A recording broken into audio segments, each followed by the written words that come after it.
Ceux qui font Monaco sont au micro. Je suis Geneviève Berthy et bienvenue dans le podcast de Monaco Info.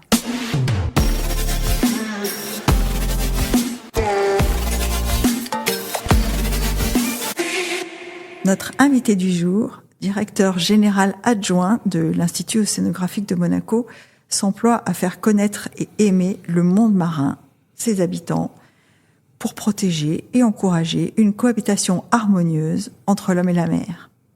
Bonjour Cyril Gomez. Bonjour Geneviève Berthy. Je dis une cohabitation harmonieuse entre l'homme et la mer. Quand je lis cette phrase, j'ai presque envie de te dire, est-ce que c'est encore possible ?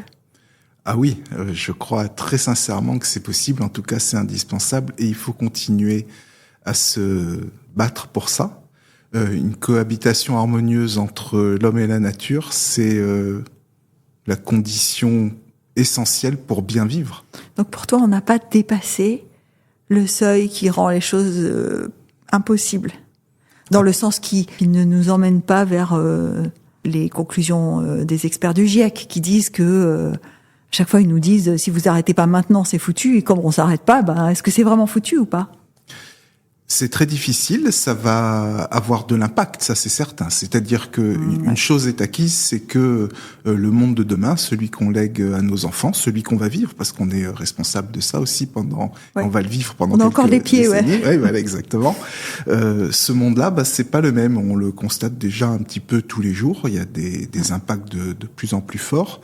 Ça veut pas dire qu'il faut continuer à laisser dériver la situation. Je suis intimement convaincu, et c'est pas tant un discours pour la nature, c'est surtout un discours pour les hommes. Les hommes et les femmes, les humains ont besoin de continuer à se mobiliser pour pouvoir vivre décemment leur vie, tout simplement. Ce que tu me dis, c'est que si notre planète ne va pas bien, nous, humains, ne pouvons pas vivre dessus, en fait. Exactement. C'est pas l'océan qui est en danger, c'est l'homme qui est en danger parce qu'il fait du mal à l'océan. C'est ça, c'est qu'en fait, l'océan, c'est plutôt notre allié. Exactement. C'est une source de solution, une source de ressourcement aussi. En tout cas, c'est lui qui doit nous aider à dépasser nos difficultés actuelles. Est-ce que tu as la sensation que ce discours-là, il est entendu ? De nos visiteurs, oui. Oui, parce qu'on est au musée, là. D'ailleurs, c'est gentil de nous accueillir au sein même du musée, de sa salle du conseil, d'ailleurs. Oui. Le conseil de l'Institut océanographique, bien sûr, puisque le musée, c'est le bâtiment. Mais est-ce que vous en parlez, d'ailleurs ? Est-ce que, quand vous êtes entre membres de l'Institut, entre board de l'Institut, est-ce que vous en parlez ? Bien sûr. En fait, c'est notre préoccupation principale. Le rôle de l'Institut, finalement, et je l'ai un peu découvert en venant ici, c'est de changer les hommes qui peuvent changer l'océan. Ceux qui prennent les décisions qui peuvent changer la donne sur l'océan. Ah oui, c'est tout le monde. Et donc, parmi ces gens-là, il y a le grand public. Ouais. Il faut qu'on arrive à convaincre le grand public. Et on étudie ça. On a des organismes d'enquête et de sondage qui font des panels sur nos visiteurs. Et ils comprennent et ils adhèrent à ce discours. Après, c'est plus dur probablement pour le suivi et le passage à l'acte. Évidemment, c'est pas en 1h30 ou 2 heures de visite d'un musée qu'on change tout dans sa vie. Mais au moins, on contribue à cela. Et donc, quand tu me demandais est-ce que les gens, ils entendent ce discours positif, consistant, la réponse est très clairement oui. La majorité des gens ont envie d'avoir une relation plus harmonieuse avec la nature. Le sujet, c'est comment faire. Ouais, comment faire, parce que c'est toujours ce que moi je prends toujours l'exemple. Je dis le jour où on m'expliquera comment je peux faire pour éviter les bouteilles en plastique, je le fais. Mais pour l'instant, alors oui, sur certains âges, moi j'ai une gourde, très bien. Il n'empêche que dans la vie de tous les jours, en praticité, parce que là on parle de praticité, j'ai pas toujours la solution en fait. C'est vrai, et c'est une vision très occidentale tout ça. Parce que nous, on a nos problèmes de consommer moins. Oui, la bouteille en plastique, c'est très occidental, je suis d'accord. On a une grande partie de l'humanité qui a pas accès à des réseaux d'eau potable, à des réseaux d'assainissement correct de l'eau, aux médecins, à des médicaments, à des infrastructures médicales. Et tous ces gens-là, ils ont besoin de croissance, en fait. Et le sujet, c'est comment on fait pour ces gens-là qui, légitimement, ont un niveau de vie bien inférieur au nôtre et qui ont besoin d'accéder... Ils ont besoin de développement, exactement, et qui sont on est de plus en plus nombreux sur la planète Terre.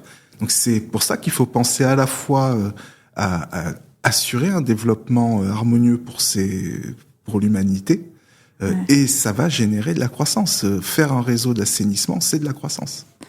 Ouais, c'est un peu. J'ai l'impression qu'on en revient toujours un peu à l'après COP21, à l'après Paris, quoi. Parce qu'on se rend compte que finalement, les décisions, ou en tout cas les principes qui ont été actés avec l'accord de Paris, tout le monde y adhère. Le problème, c'est comment on les finance. C'est comment on les finance, comment on passe à l'acte. C'est vraiment la grande difficulté. Sur l'océan, c'est criant. Alors, sur l'océan particulièrement, effectivement. Particulièrement, mais on part de loin. C'est-à-dire qu'il y a une quinzaine d'années, il n'y avait même pas d'agenda politique pour l'océan. Il y avait un agenda pour le climat, mais pas pour l'océan. Il y avait même pas d'ODD qui concernait l'océan. Hein. Exactement, et vraiment l'action du prince souverain, l'action de la principauté a permis de faire émerger cet agenda international de l'océan. Donc, d'une certaine façon, ça contribue à l'optimisme, c'est-à-dire qu'on a quand même réussi à avoir l'océan qui fait partie de la stratégie de la Convention sur la diversité biologique. On a l'accord BBNG qui va rentrer en vigueur. On a l'OMC qui prône la réduction des subventions nocives. Enfin, l'OMC, pour ceux qui nous écoutent, c'est le commerce mondial, hein, l'Organisation mondiale pour le commerce. C'est ça. Donc tout ça, c'est des signes positifs. Le sujet, c'est que maintenant qu'on a écrit tout ça sur le papier, qu'on est bien d'accord, comment on le finance, comment on passe à l'œuvre, il y a quand même des mouvements. Ils sont très largement insuffisants. Le Blue Economy and Finance Forum qu'on a organisé avec le gouvernement, avec la Fondation Prince Albert II en juin dernier, a permis de montrer ça. Il y a eu de la mobilisation, il y a eu de l'argent qui a été mis sur la table. Pas de problème, c'est insuffisant, mais il faut bien commencer par là. Ouais. Est-ce que quand on a un pied dans cette, et je mets des guillemets, diplomatie bleue dont tu parles, et un pied dans la médiation, puisque quand on dirige un musée, on fait de la médiation toute la journée, hein, on explique, on montre, est-ce que il n'y a pas des moments où on se dit, faut que je choisisse ce que je veux bien laisser de côté, parce que sinon j'arriverai pas à tout faire. Ah non. Au contraire, j'aime bien. Non. Au contraire, c'est trop génial d'avoir les deux. Ouais, alors c'est certainement complémentaire, ça c'est sûr. Évidemment. Et puis il y a des sujets de temps aussi. Moi, ça fait 25 ans que je travaille sur le développement durable. Les progrès vont très très lentement et parfois ça peut être un peu désespérant la lenteur. Ouh là, je sens l'engagé un peu essoufflé par moment là. Pas essoufflé, mais c'est très agréable aussi quand j'étais dans le gouvernement ou maintenant à l'Institut océanographique d'avoir des projets concrets qui avancent, qui sont peut-être plus locaux, qui sont peut-être de moindre envergure que les grandes discussions de la diplomatie environnementale. Oui, on fait pas du BEF tous les jours. Hein. Exactement. Ouais, je suis d'accord. Et je pense qu'avoir ces deux pieds-là permet à la fois de progresser concrètement sur place et de contribuer à faire progresser ensemble. Et c'est un petit peu ça qui fait l'intérêt et la passion de ce type de travail. Alors justement, la passion, moi j'aimerais qu'on y revienne parce que on n'a pas. Là, tu viens de le survoler, mais on n'a pas du tout évoqué encore ton parcours, mais l'engagement de Cyril Gomez pour, alors j'allais dire l'environnement globalement, mais ça date pas du musée et de l'Institut océanographique. Hein, tu démarres ta carrière comme ça. Je démarre complètement ma carrière comme ça. Pour contrôler à l'époque les pollutions industrielles de Monaco. À l'époque, c'était 10% de l'emploi, les emplois industriels, donc ça nécessitait un petit peu d'attention.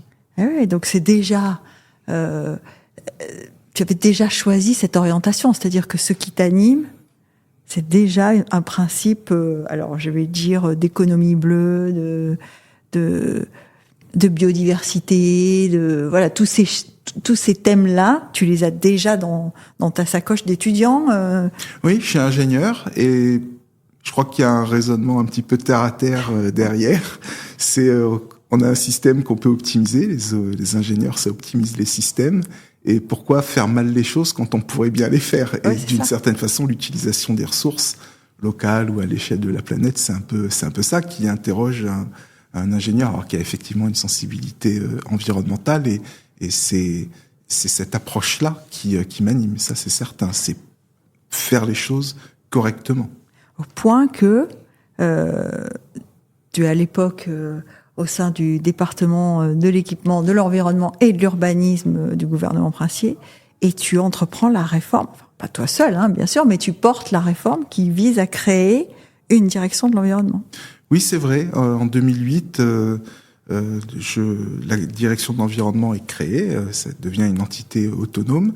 Et c'est quand même quelque chose. C'était génial, c'était une super voilà. aventure puisque on avait, j'avais deux grandes missions finalement. C'était passer d'un service qui s'occupait de pollution à un service qui s'occupait de développement durable de la ville. C'est quand même... C'était top. C'est plus du tout la même chose. Hein. Non, donc on avait mis en place le plan énergie-climat de la principauté et je pense que Monaco peut être fier en fait de ses résultats en matière de transition énergétique.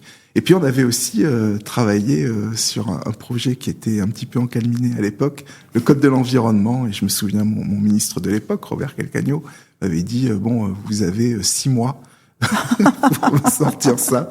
Alors, 6 mois, à partir de quand? Avec combien de retard, comme on dit dans Astérix 6 mois, à partir de quand? Voilà, parce que... Alors, quand on plaisante là-dessus, Cyril, ça veut pas dire que tu as procrastiné ou que le code de l'environnement a mis plus de temps que ce qu'il fallait. C'est que, et encore une fois, tu viens de l'évoquer à demi-mot, il y a quand même des étapes à franchir, et ces étapes-là, elles sont pas toujours aussi évidentes que la volonté qu'on a de les franchir. Oui, complètement, parce que les gens sont pas d'accord, tout le monde n'est pas d'accord avec... Il y a encore des climato-sceptiques. Il y a encore des climato-sceptiques, mais même au-delà de ça, on peut avoir des gens d'accord sur les grandes orientations, puis quand on rentre dans le détail et dans la rédaction de ce qui va s'appliquer concrètement, c'est là qu'on commence à discuter sérieusement, en fait. Le diable est toujours dans le détail. Exactement. Hein. Mais ça veut dire qu'à l'échelle d'un gouvernement, administrer l'environnement, c'est quand même quelque chose. Bon, tu parles de développement durable, mais concrètement, pour un État comme Monaco, qu'est-ce que ça veut dire une direction de l'environnement ? Ça veut dire faire attention, prendre soin du patrimoine de biodiversité qui reste.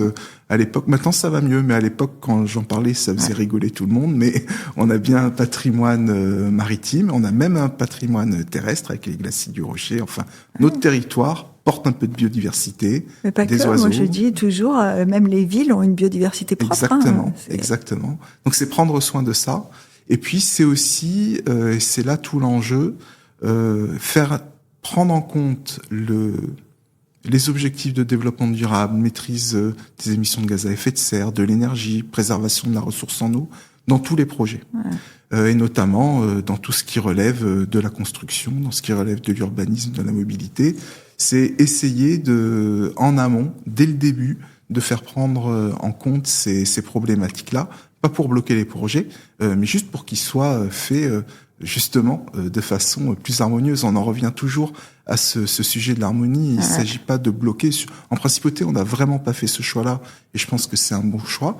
On continue à avancer, mais on essaie de le faire en mettant les moyens pour que les choses se fassent sans abîmer. Le prince Albert II, d'ailleurs, c'est un principe qu'il évoque souvent quand on lui parle de ces hectares gagnés sur la mer avec Maréterra. On lui dit toujours, alors vous, d'un côté, vous prenez la protection des océans, et d'un autre côté, vous laissez construire sur la mer.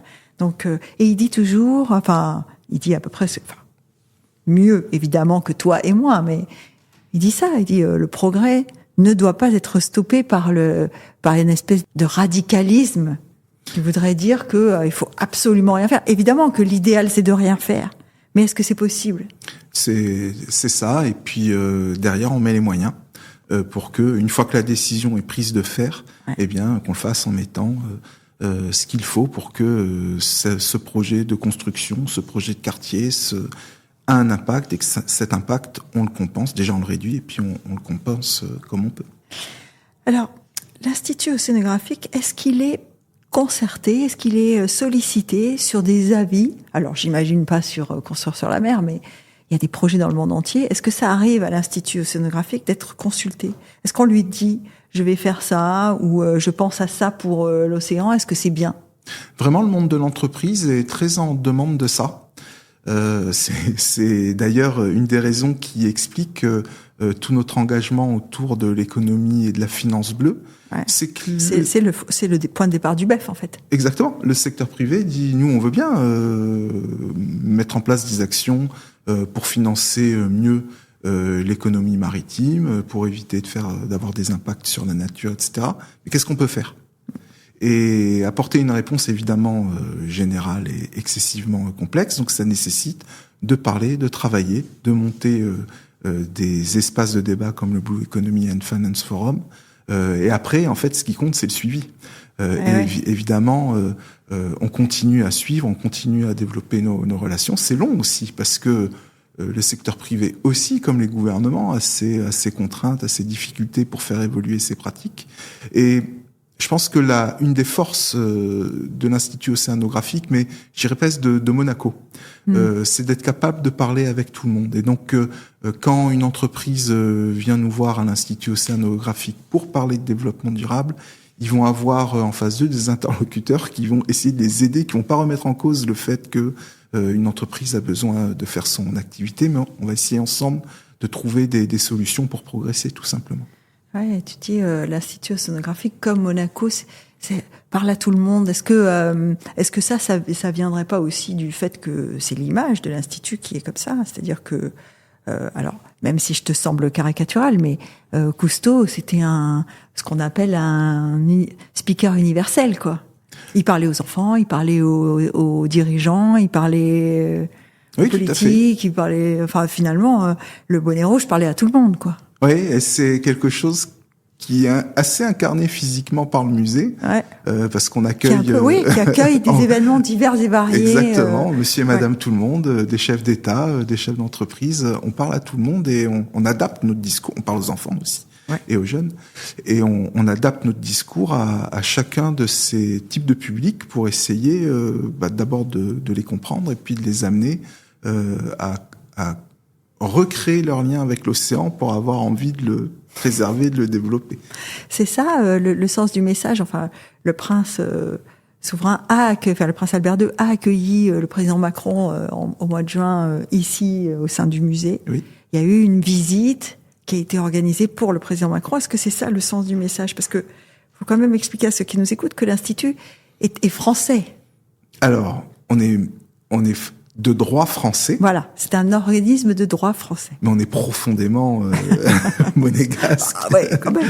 Notre fondateur, le prince Albert Ier, a fait ce choix à l'époque de poser le siège de l'Institut océanographique à la Maison de l'Océan, rue Saint-Jacques, dans le 5e arrondissement. Que vous avez toujours d'ailleurs. Hein. Qu'on a toujours. J'y vais tous les mois. Ça fait partie. Petite promenade mensuelle. Voilà, exactement. Mais c'est intéressant parce qu'il y a beaucoup de monde de la communauté océan à Paris, donc c'est utile évidemment. Il y a le représentant des Nations Unies pour les océans qui est à Paris toujours, ou il y est plus? Non, il y est plus. Mais il a été effectivement à la Maison de l'Océan, où aujourd'hui on a des gens comme la plateforme Océan Climat ou la Fondation pour la recherche sur la biodiversité.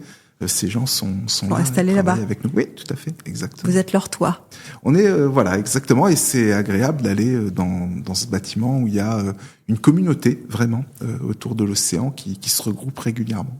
Bon, il y a un peu une communauté ici aussi. À Monaco, elle est peut-être pas. Alors, vous avez longtemps abrité au sein du musée le centre scientifique. Oui.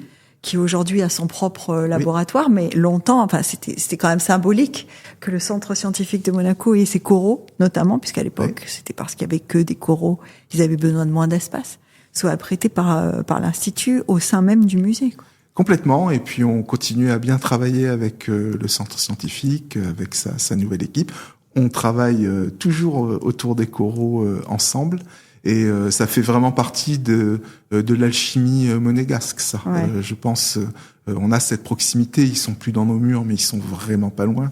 Il suffit de marcher 2 minutes pour se voir, et on peut comme ça travailler, se parler, se voir. Et effectivement, on a une communauté aussi à Monaco, à l'échelle du territoire, qui est riche. et qu'on montre dans notre exposition pour défendre l'océan avec Acobams, Pélagos. Acobams que tu connais bien quand même, hein. Oui, et Pélagos aussi. Pélagos aussi. Ramoge aussi. Oui, parce que on l'a effleuré, mais dans ton passage au sein du département alors dirigé par Robert Calcagno, l'équipement, l'environnement, l'urbanisme, c'est un portefeuille assez large, au sein duquel, celui qui est en charge de l'environnement ou celui qui est en charge de la direction générale, puisque tu as les deux postes, se retrouve constamment impliqué dans ce genre de thématique avec toutes les organisations que Monaco abrite ou que Monaco finance ou dans lesquelles Monaco est actif. Parce que tu as aussi voyagé pour représenter Monaco dans des enceintes internationales sur les thématiques de l'environnement, quand même. Dès le début, encore une fois, c'est une des particularités à Monaco, c'est qu'on travaille sur des échelles très grandes à l'international et à l'échelle de notre territoire où les choses avancent parce qu'on a les moyens de faire avancer les choses. On a quelques moments de vertige quand on m'a proposé de prendre la présidence de l'accord Acobams, donc où il y a 18 États. J'étais jeune à l'époque et c'était très impressionnant pour moi. C'est pas un truc fantastique que Monaco fait, ça? Ah si, carrément. Ah oui, c'était vraiment. Et puis j'y suis allé et ça s'est bien passé, je crois. Ils se sont pas plaints en tout cas. Non, voilà. Mais ça fait partie des moments où on se retrouve avec des challenges absolument incroyables.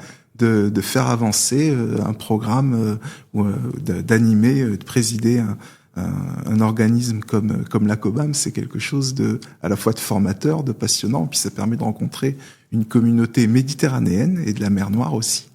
Pour la protection des cétacés, voilà. C'est génial. J'allais dire, il faut peut-être préciser pour ceux qui nous écoutent aussi que Acobams, c'est les cétacés. Donc les dauphins, les cachalots, les baleines. Voilà, tous ceux qu'on aime en fait. Exactement. Et qui ont vraiment besoin qu'on les protège. Je me souviens que Acobams avait été des premiers à parler de la pollution sonore pour les cétacés. Un truc qui m'avait alors je n'y aurais jamais pensé, tu vois. Et continue à développer de la recherche et en tout cas à supporter des programmes de recherche et d'action pour limiter ça et ça fait partie des grands plaisirs quand on travaille dans ce type. Alors il y a une partie administrative évidemment, bien sûr, mais on rencontre aussi des scientifiques, des experts passionnés qui vous expliquent comment ça marche et qui font prendre conscience de tout un tas de problématiques de l'impact des humains en Méditerranée et ailleurs. Là, c'était pour la Méditerranée, sur les cétacés, où il suffirait finalement de pas grand-chose pour que les choses aillent mieux. Alors ça, je reviens dans un côté un petit peu frustrant. Il faut généralement beaucoup de temps pour que ce pas grand-chose se mette en place. Par exemple, limiter la vitesse des navires c'est le NGV entre le continent et la Corse notamment. Oui, tu sais, le shipping en Méditerranée qui fait 1% de l'océan, 30% du trafic maritime, c'est en Méditerranée. Donc on imagine l'impact sur les animaux qui sont là, on les voit pas. Mais ils sont bien là. Ils sont dessous. Ils sont en dessous. Donc ils nous entendent, ils sentent les vibrations. Et on a un impact très très fort sur eux. Donc c'est là où l'harmonie doit se retrouver finalement. On dit pas faut arrêter de pêcher, faut arrêter de transporter, de faire du transport maritime. En particulier sur le bassin méditerranéen, puisque tu disais c'est 30%, ça se comprend. C'est-à-dire que c'est une mer qui est presque encerclée. Exactement. Elle est presque fermée. Ouais. Donc, elle n'est pas tout à fait, mais enfin, presque. Et donc, quand on est en Égypte, quand on est au Liban, à un moment donné, si on veut venir en Espagne, il faut traverser la Méditerranée, quoi. Il faut traverser, et puis faut se nourrir, faut pêcher. On dit pas qu'il faut arrêter tout ça. On dit juste qu'il faut le faire de façon plus raisonnable, en s'appuyant plus sur les constats de la science et les démonstrations de la science, puis progresser comme ça, en mettant les moyens pour que ces activités se fassent de façon soutenable, tout simplement. Est-ce que toi, quand tu démarres cet engagement, on revient à ça, est-ce que quand tu dis pourquoi on ferait pas mieux ce qu'on doit faire, puisque de toute façon, je suis là pour optimiser les choses, est-ce que tu t'attends à ce que ce soit aussi, j'allais dire laborieux, mais c'est péjoratif, c'est pas vrai, est-ce que ça demande autant de persévérance? Ça demande vraiment de la persévérance et du travail. Parce que quand on dit c'est laborieux, c'est péjoratif, alors que la persévérance, c'est positif. Donc, c'est plutôt ça que j'ai envie de dire, c'est que là, aujourd'hui, si on parle, toi et moi, c'est que t'as pas lâché l'affaire, quoi. Non, mais enfin, il y a quand même énormément de gens, exactement, il y a quand même énormément de gens là, on parle de toi, donc, qui lâchent pas l'affaire. Oui, ça me paraît naturel de continuer à travailler. C'est un peu le début de notre discussion. C'est pas parce que ça avance pas vite qu'il faut pas continuer. Alors, on a dans la communauté des personnes engagées, notamment peut-être dans ceux qui veulent des résultats très vite, forcément peuvent être frustrés, déçus. Ouais, tu comprends ça à l'heure où on est sur les réseaux sociaux et on est dans une société qui veut des résultats assez rapides. Est-ce que tu comprends que parfois ça déclenche des vagues de scepticisme? Oui, bien sûr, tout à fait. Moi, je me raccroche. On a une chance à Monaco. Je parle de nous en principauté, c'est qu'on est sur le temps long du fait de nos institutions. Et de notre stabilité politique. On a cette capacité à agir sur le long terme et ça se sait.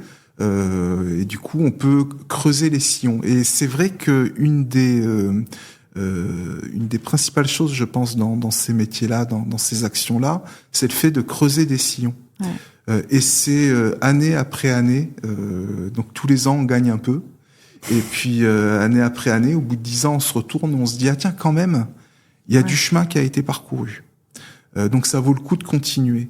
Par contre, si on garde une focale de quelques jours, quelques mois, ça fonctionne plus parce qu'on se dit, il y a rien qui bouge, c'est pas possible. Et je me heurte à des murs en permanence. Il se trouve que sur le temps long, les choses, malgré tout, arrivent à se débloquer. Et y compris, je dirais, dans la situation catastrophique que je pense qu'on ressent tous au niveau mondial. On se dit, mais où sont passées les préoccupations environnementales? Eh ben, je pense quand même qu'il y a des gens de bonne volonté et que ça va continuer. Alors, j'entendais, il y a quelques jours, je sais plus qui a publié un rapport qui dit que la déforestation est en recul. C'est-à-dire qu'on continue de déforester au niveau planétaire, mais moins vite qu'avant. Oui. Est-ce que ça, parce que il y a un lien direct entre la déforestation et l'acidification des océans, même si je fais des raccourcis, tu m'arrêtes, mais enfin, pour le grand public, il y a un lien direct. C'est réchauffement climatique égale acidification. Réchauffement climatique égale acidification.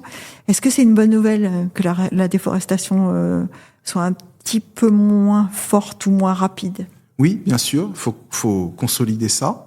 Même chose, il y a vraiment, et notamment dans les pays en développement, beaucoup d'énergie renouvelable en fait, parce que les énergies renouvelables, c'est vrai qu'il y a une. C'est que le leader mondial de l'énergie photovoltaïque, c'est la Chine. Ah oui, bien sûr, de très loin. Enfin, ils détiennent environ, je crois que c'est quelque chose comme 70% de la production mondiale qu'ils développent dans le monde entier, donc avec des capacités de production qui deviennent de plus en plus importantes. Ils ont la place, remarque. Ils ont la place, mais il n'y a pas que. Enfin, je pense qu'il y a des pays qui n'ont pas nécessairement de grosses infrastructures électriques qui bénéficient de pouvoir avoir de la production locale avec du solaire. Donc tout ça va plutôt dans le bon sens.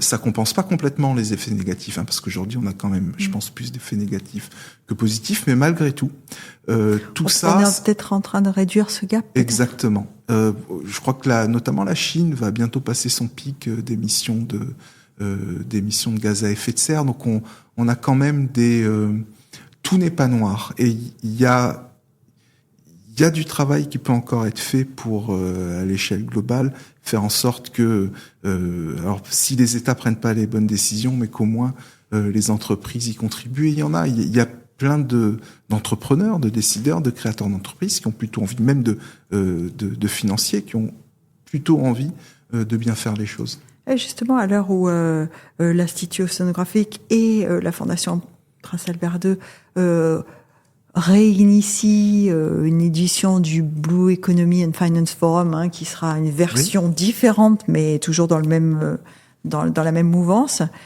Alors on peut se dire quand même que globalement, l'année dernière, vous avez pas eu des résultats, mais vous avez senti qu'il y avait quelque chose à faire. On a eu des résultats. On a eu de l'engagement de la part d'entreprises, d'organisations multilatérales, de gouvernements qui sont engagés financièrement ou dans des projets pour développer une économie bleue ou financer la conservation. Mais c'est pas fini, c'est le début, c'était le premier BEF. Ouais. Et c'est pour ça qu'on fait un 2. C'est pour ça qu'on a fait un 2, qu'on fera un 3, un 4, et on creuse le sillon. Et dans 10 ans, on se retournera et on se dira, tiens, quand même, au bout du compte, les choses ont bougé. La Monaco Blue Initiative, on a fait, elle existe depuis 15 ans. Ouais. On a pris un cabinet pour étudier, pour regarder quel avait été son impact. Et avec toutes ces années, on s'est rendu compte que finalement, elle a initié une zone très libre et neutre de discussion entre les gens de la communauté océan mondiale et qui ont tout le temps anticipé et travaillé ensemble pour faire émerger l'agenda de l'océan au niveau international. En mars, on se retrouvait, on travaillait ensemble et après chacun repartait et dans ses institutions, dans ses entreprises, dans ses administrations, faisait avancer la chose. Ils avaient pu en parler dans le lobbying de l'océan, ça. C'est le lobbying de l'océan. Il est vraiment porté par le prince souverain. La personnalité du prince Albert II est essentielle là-dedans. Dans le monde, hein. C'est mondial. Hein. C'est pas, là, on n'est pas à Monaco seulement. Hein. Oui, tout à fait. Et donc créer cette confiance et cette capacité à discuter pour ensuite et à travailler librement, sans réelle contrainte, pour ensuite aller faire progresser le sujet et faire prendre les bonnes décisions. La haute mer, BBNJ dont on parlait tout à l'heure, tout ça a été débattu au sein de la Monaco Blue Initiative. On a besoin de la même chose pour l'implémentation et ça concerne le secteur privé. Et le Blue Economy and Finance Forum, il a vraiment cette ambition de faire venir des chefs d'entreprise, des responsables de fonds d'investissement pour qu'ils réfléchissent ensemble, qu'ils trouvent les solutions et qu'ils déclenchent ce mouvement. Et on est convaincu, sinon on le ferait pas, que dans 10 ans, dans 15 ans, quand on va se retourner, on va se dire quand même, là on a eu un impact qui est parfois indirect, mais on a eu un impact qui a permis de faire en sorte que les affaires, entre guillemets, se passent mieux pour l'océan. C'est quand même incroyable, parce que moi je t'écoute et je me dis, alors, est-ce qu'il est simplement optimiste, ou est-ce qu'il voit des choses que le grand public ou que je ne vois pas? Parce que moi, ce que j'entends quand j'entends parler océan aujourd'hui encore, c'est plus alarmiste, c'est plus alarmant que ce que tu es en train de me dire. Parce que tu me parles d'un sillon qui est en train d'être creusé pour que dans 15 ans, on se rende compte qu'on a avancé. Et en fait, moi, j'ai l'impression que chaque rapport de GIEC qui sort, il est sur ce thème-là, parce qu'il n'y a pas que l'océan, mais chaque rapport du GIEC, le groupe d'experts internationaux pour le climat, chaque fois qu'il sort, il est sur les océans, il est plus alarmant qu'avant. Oui, bien sûr, puisque on continue à lancer du CO2 dans l'atmosphère, qui continue à réchauffer l'air, l'océan, qui continue donc qui met vraiment en danger les récifs coralliens, on continue à surpêcher. Qui blanchissent. Il faut le dire à ceux qui nous écoutent. Bien sûr. Ils blanchissent. Oui, ils blanchissent. Quand on voit des coraux blancs, c'est pas bon signe, les gars. Non. Voilà. Enfin, sauf ceux qui sont blancs de nature, mais. Et puis, mais non, c'est pas bon. C'est pas bon, de toute façon. Bien sûr. Enfin, les projections, c'est une disparition à hauteur de 90% des coraux d'ici la fin du siècle, quoi. Donc, je suis pas naïf. Bien sûr que il y a des problèmes. Il y a beaucoup trop de surpêche. Il y a beaucoup trop de subventions pour financer des bateaux qui sont des usines qui font énormément de mal au fond marin. Donc tout ça, ça va pas. Est-ce que parce qu'on sait pas tout résoudre aujourd'hui, il faut rien faire? Certainement pas. Donc il faut aller travailler concrètement. Travailler concrètement, pour moi, c'est prendre ce qui marche un peu et essayer de le développer. Il y a des solutions qui fonctionnent, qui sont rentables. On les prend, on se met avec les gens qui ont envie de travailler dessus, et puis on essaie de les développer, de les faire changer d'échelle. C'est un des problèmes sur tout ce qui relève de l'activité océanique. Les projets durables, les investisseurs, ils nous disent c'est sympa, mais en vrai, il y en a pas assez, et puis ils sont pas assez gros.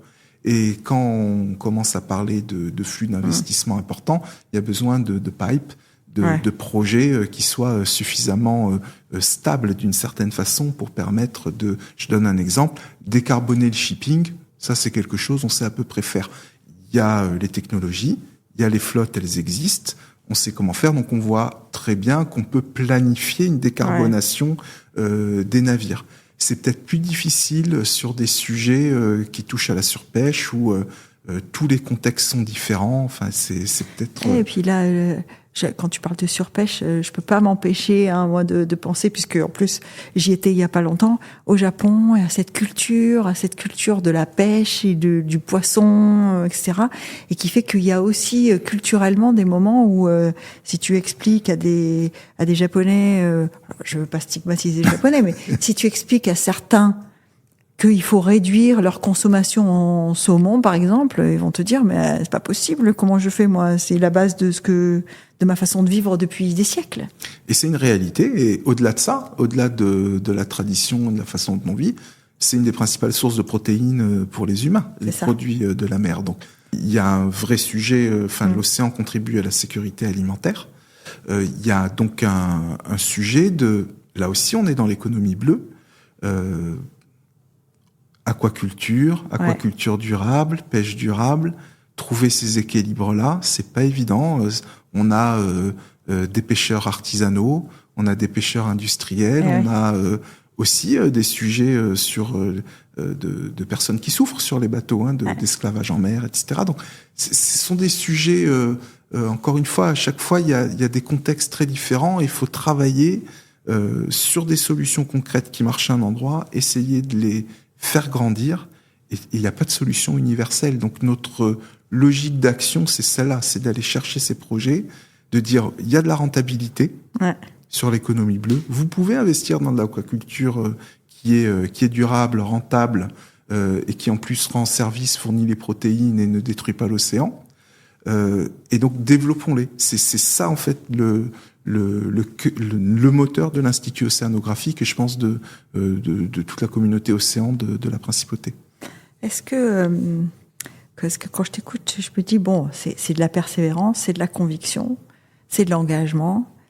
Il y a aussi, à un moment donné, un peu de créativité, non? Il faut trouver des solutions, parce que là, tu dis, on prend des solutions qui fonctionnent, très bien. Mais encore faut-il les concevoir, ces solutions. Est-ce que l'Institut participe aussi à la conception des solutions? Alors oui, mais alors les entrepreneurs, ils manquent pas d'idées. Oui, là j'ai vu, il y avait Coraliotech par exemple qui partait d'une molécule pour faire des crèmes, molécule des coraux. Je pense que les entrepreneurs, ils ont les idées. Je pense qu'il y a plein de personnes qui sont créatives et qui savent trouver des solutions. Maintenant, transformer une idée en projet et un projet en business model, c'est là où et ça reprend du temps. Ça reprend du temps, ça se fait pas tout de suite. Faut convaincre, faut partir petit, grossir. On a l'institut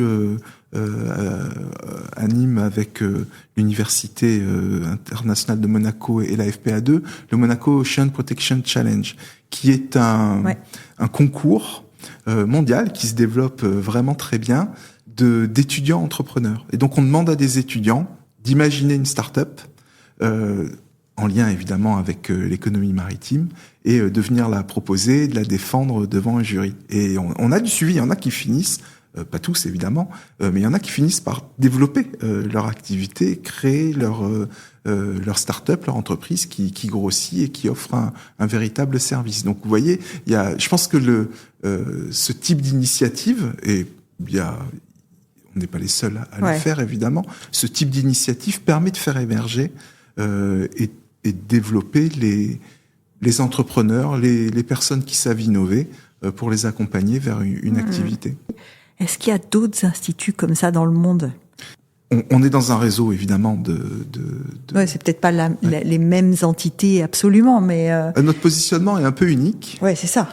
C'est certain, puisque notre histoire, dont on est fier, de prince Albert Ier, qui était quand même un sacré visionnaire, ce patrimoine, engagé, hein. Oui, engagé.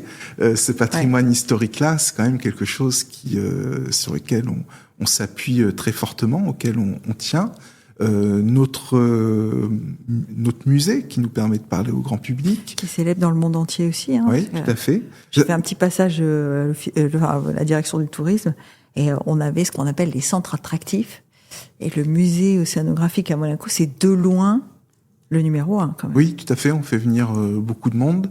On a évidemment, tout ça fait que on est un peu unique. Notre lien consubstantiel avec la principauté, le fait que notre président d'honneur soit chef d'État de la principauté, tout ça fait qu'on a qui aime venir ici. Hein. Oui, tout à fait. Il aime y venir. Il aime inaugurer les expositions ici. Il aime recevoir ici. Je parlais du président de la République française, mais il n'y a pas eu que lui.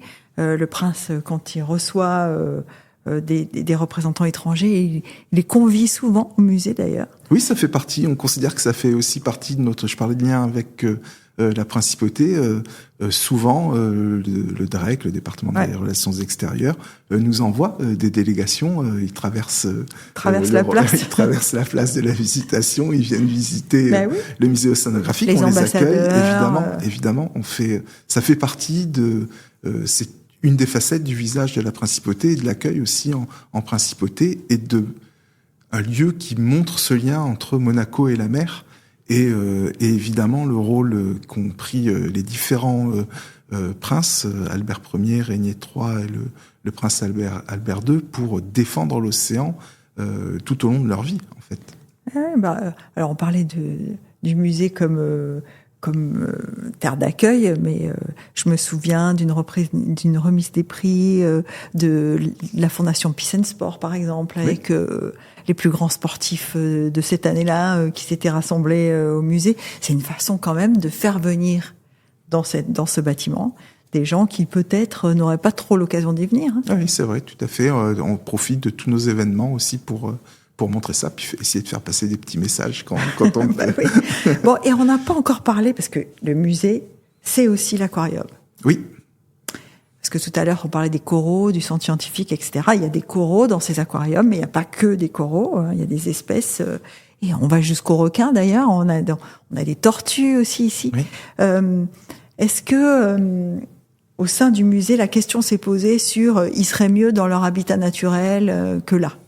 Alors, on se la pose tout le temps et je crois qu'une des particularités de l'aquarium, alors juste pour préciser, c'est vrai que moi quand je dis musée, j'englobe complètement l'aquarium dedans. Évidemment. Évidemment, monsieur, l'aquarium. On a bien une particularité, c'est que nos aquariologistes essaient de reconstituer des écosystèmes, notamment nos coraux sont des vrais coraux. Oui, c'est pas du fake. C'est pas du fake. Donc on a une démarche consistant de quoi a besoin un animal. Il a besoin d'un habitat, il a besoin d'interaction avec d'autres animaux, il a besoin évidemment de conditions de la qualité de son eau qui sont spécifiques à son espèce. Et nos aquariologistes en permanence essaient de progresser pour recréer des écosystèmes, des conditions de vie qui sont les plus proches, exactement, les plus proches possibles. Donc, il y a un rôle à l'aquarium qui est un rôle de reconnexion des personnes à l'océan. Ça vient depuis le prince Albert Ier. Vous savez, Albert Ier, à son époque, les gens pensaient que passé une certaine profondeur, il y avait plus de vie. Ouais. Et on se rend pas compte, mais personne mettait la tête sous l'eau. On savait pas ce qu'il y avait sous l'eau. Et lui, là... on savait, puisqu'avec une canne à pêche, on faisait sortir des poissons. Donc remonter 2-3 choses. Par contre, c'était difficile d'imaginer les paysages sous-marins, etc. Et l'ambition du prince Albert Ier avec le musée, c'était de montrer ce qu'il y avait sous l'eau, déjà. Et je pense que quand je me promène dans le musée et que j'écoute, et dans l'aquarium, et que j'écoute les visiteurs, il y a toujours autant d'émerveillement, parce que il y a peu de gens qui mettent la tête sous l'eau, finalement. La chance de pouvoir faire de la plongée sous-marine, alors maintenant on a les documentaires, mais... il y a peu de gens qui mettent la tête sous l'eau comme ça. Exactement. Parce que il y a une chose, c'est de dire, est-ce que tu mets la tête sous l'eau quand tu nages? Bah oui. Et il y a autre chose de dire, est-ce que tu as passé du temps au fond? À regarder. Et à passer du temps au fond, à regarder, à comprendre, à essayer... à regarder les animaux interagir entre eux. Et parce que parfois c'est juste une phobie, on n'aime pas le scaphandre, ou on n'aime pas la combinaison, ou on n'aime pas d'avoir un embout, ou on n'aime pas on se sent pas de descendre. On se sent pas de descendre. Tout le monde ne se sent pas de descendre, en fait. Et donc là, on offre avec l'aquarium la possibilité de cette émotion. On croit beaucoup dans nos différents outils. Alors, on est un peu des intellos des fois. On a l'Institut océanographique, on a eu l'histoire scientifique, etc. Mais il y avait aussi une intuition du prince Albert Ier c'était l'art et la science. Ouais. C'était finalement la raison et l'émotion. Et c'était la combinaison des deux qui faisait bouger les gens. Oui, parce qu'on n'en a pas parlé, mais au musée, il y a des très très belles expositions. Il y a quand même eu une Damien Hirst incroyable. Oui. Enfin, c'est quand même quelque chose pour un établissement comme celui-là, de recevoir des œuvres de Damien Hirst et de les abriter pendant presque 3 mois. Oui, tout à fait. J'avoue qu'à l'époque, ça avait beaucoup surpris. Mais c'est philosophiquement, ça sort pas de nulle part non plus. Ça non, vient c'est notre histoire, c'est notre ADN, c'est combiner l'émotion et le discours sur la protection de l'océan, parce que les gens vont pas changer parce qu'ils ont compris quelque chose. Ils vont changer parce qu'ils le ressentent. Ouais. Et donc, dans le travail qui est fait par le musée, on cherche à provoquer cette émotion. Dans notre exposition Méditerranée, aujourd'hui, on a le show dans la salle de la baleine, avec ce dispositif immersif qui fait vraiment voyager dans une utopie. C'est quoi ce serait tellement beau, une Méditerranée protégée et régénérée. Ouais. Et c'est cette histoire-là qu'on raconte, sans porter de jugement. On dit, voilà ce qu'on pourrait faire si on prenait les bonnes décisions aujourd'hui. Et ça nous a beaucoup surpris. Les gens applaudissent à la fin Ouais. On a des gens qui applaudissent parce qu'ils ressentent cette émotion, justement. Et c'était évidemment ce qu'on cherchait à provoquer. Et c'est bien tout le sens de nos expositions, c'est celui-là. C'est faire comprendre et faire aimer. Et donc, c'est de l'émotion. Faire aimer et puis montrer. Tu le disais tout à l'heure, tout le monde ne met pas la tête sous l'eau. Et en fait, moi, pour avoir mis la tête sous l'eau et avoir fait de la plongée, la première chose qui m'a vraiment, alors je dirais pas surprise, mais éblouie, c'est pas du tout que bleu. Ah non. Puis surtout, plus on descend, moins c'est bleu. Non mais ouais. C'est pas monochrome, quoi. Non, tout à fait.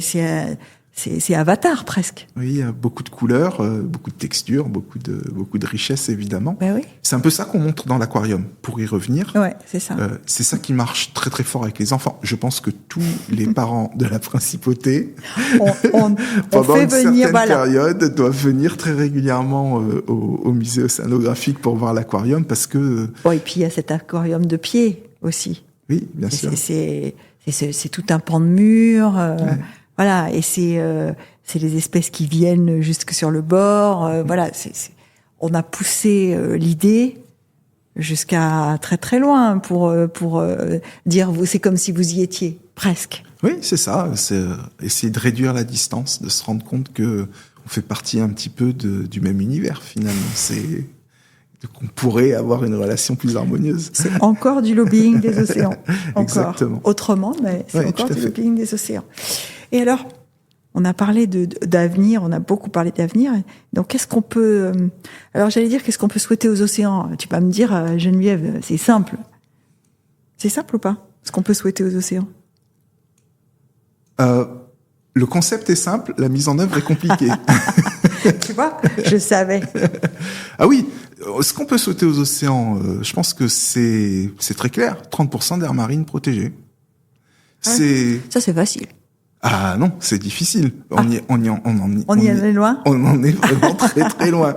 Pour reprendre. Ah mince, alors je pensais que ça au moins on avait avancé parce que là aussi Monaco a été force de proposition et montreur d'exemple sur les aires marines protégées. Oui, bien sûr. Et puis en 1974 quand même, enfin je sais pas si les gens s'en rendent compte, mais quand le prince Régnier III en 1974, il fait 2 choses. On dit le prince bâtisseur, donc il développe considérablement la ville, mais tout de suite il a l'intuition que ça doit se faire avec une contrepartie et il crée des aires marines protégées pour protéger notre herbier de Posidonie, notamment sur le Larbotto. Dont celui dans lequel nous avons tous plongé. Exactement. Qui est celui de la... Alors nous, petits, nous appelions ça la réserve du Larbotto. Enfin, c'est une aire marine protégée déjà. Ah oui, tout à fait, exactement. Et donc cette intuition-là, en 1974, était vraiment une idée innovante. Donc on a ce capital-là, je dirais, en principauté, et puis un herbier de Posidonie en bonne santé. Et puis au niveau de la communauté internationale, tout le monde est d'accord pour dire il faudrait, tous les pays de la Méditerranée ont dit il faut 30%, ils ont adhéré à l'accord de Kunming-Montréal de la Convention sur la diversité biologique qui dit 30% d'aires marines protégées à horizon 2030. Aïe.